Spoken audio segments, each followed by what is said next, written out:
Before readers care about plot or twists or even characters, they respond to something that is quieter, an emotional promise. Today, I want to talk about what that actually means in terms of craft and how finding it can stabilize your story from beginning to end. Beginning to end. I'm Melissa Bourbon. This is Bourbon and Books. Yes, Bourbon is my real name. I'm a national best-selling author with about 35 novels to date and a new one written as Ivy Cassidy, releasing in March 2026. I also write as Winnie Archer, so a couple of pen names. Everything on this channel comes from lessons I have learned over the past 15 plus years. Subscribe to this channel for Marketing Monday and Craft Thursday videos, and I hope to see you coming back. Today, make sure you stick around to the end of the video because I have 3 questions you can ask yourself to help you identify the emotional promise in your story. Okay, let's dig in. What is an emotional promise? An emotional promise is what the reader senses they will feel if they stick with a story. That could be comfort or a sense of belonging or transformation or hope. It's not the plot that you're writing. It's like the emotional through line that makes the plot actually matter to somebody. So, for example, in a cozy mystery, I've written a lot of them, the promise isn't about solving the crime, or at least not only about that. It's really about restoration of safety within the community because cozy mysteries are all about community. In a family saga, like my upcoming book, House of Spells and Secrets, the promise might be reconciliation or understanding, that development of sisterhood. The events might differ, but the emotional promise is the thing that stays consistent within your book. And that's the thing that you're offering to your readers. When stories lose their momentum, I would say it is not because nothing is happening. Scenes are still happening. Events are still unfolding, right? You're still making things happen. Characters are moving from place to place, but the story can start to feel loose or wobbly when there's no emotional investment. That's usually because that emotional promise, that through line, hasn't been clarified for the readers. And when readers don't know what they're emotionally tracking, what fear or desire or question or transformation they're supposed to be holding on to, the story can feel unfocused, even if the writing itself is amazing.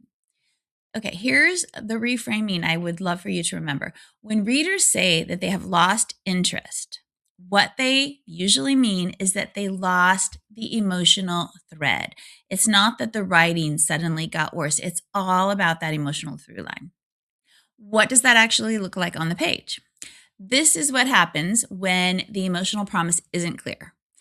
The plot keeps moving, but nothing lands. Nothing is like grabbing the reader. The stakes may feel vague instead of urgent. Scenes can feel sort of interchangeable, like they could be rearranged without any impact. The reader isn't sure what they should be rooting for anymore. They aren't asking, what happens next? They're asking, why should I care what happens next? And we definitely don't want our readers to feel that way.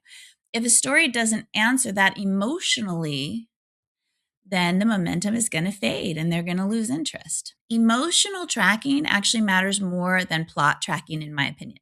Readers don't follow stories because of the events alone.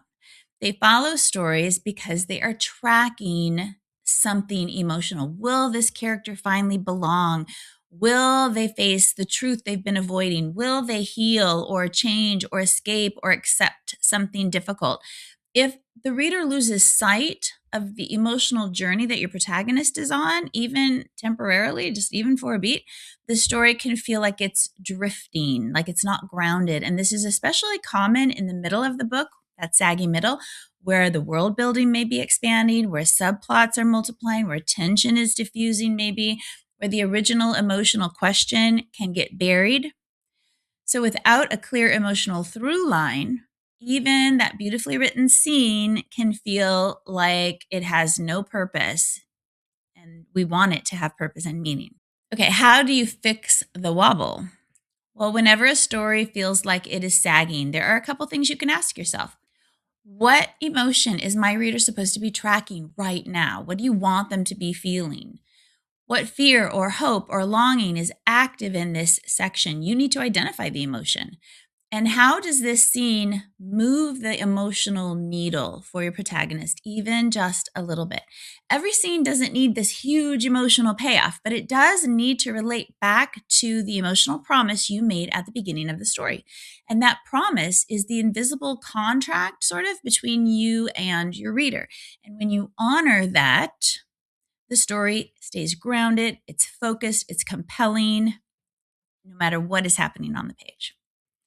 So the bottom line is that stories don't wobble and lose direction because they're boring. They wobble because the emotional thread gets lost. When you clarify the emotional promise and suddenly the plot, the world, and the character arcs start pulling in the same direction again, you know that you're on the right track. Okay, I mentioned that I had 3 questions for you to help you identify or find the emotional promise in your story. This is the thing that shapes meaningful story structure. When you're thinking about how your world, how your plot, how your character arc all work together, pause and ask yourself these questions. They aren't abstract, they are practical, and they're going to help guide everything that you're building. The first one is, what pain or longing does my reader bring to this story? Every reader arrives at your story carrying something. Maybe it's grief, maybe it's loneliness, maybe it's exhaustion, maybe it's a quiet hope that things can change.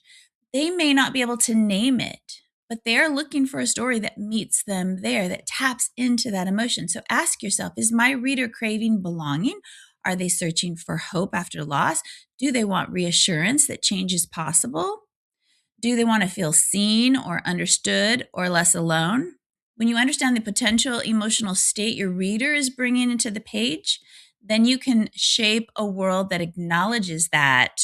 You're not lecturing them, but you're working with conflict and atmosphere and choice.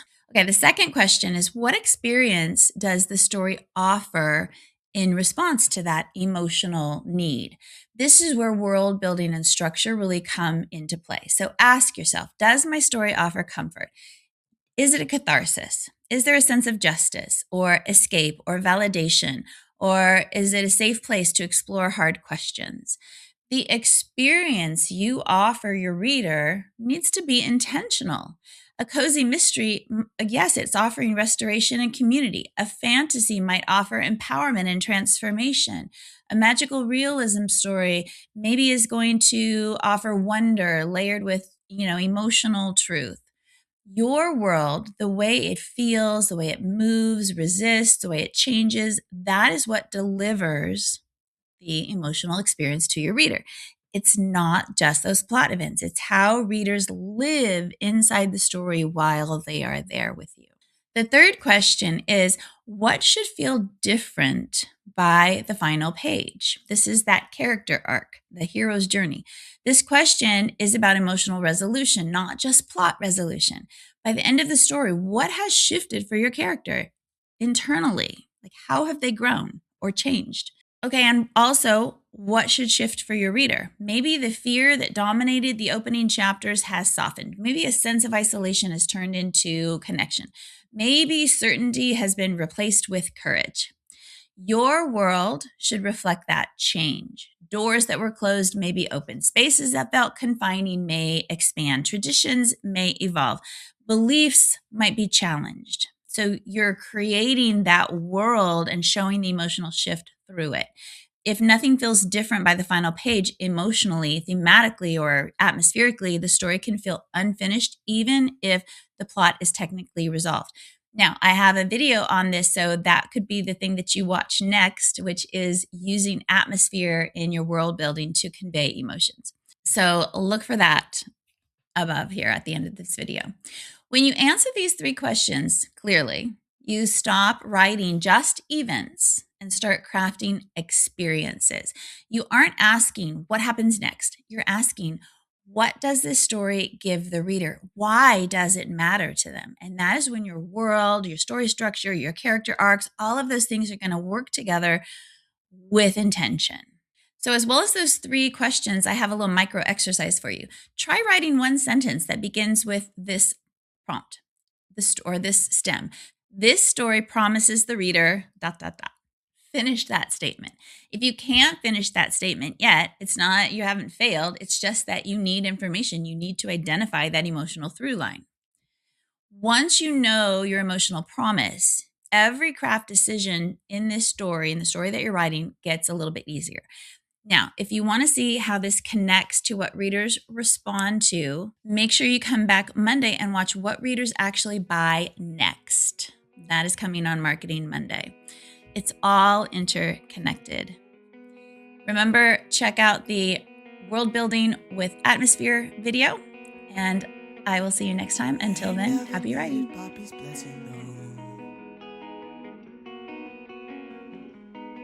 You need keep working just to get it though. I know she carried your whole world.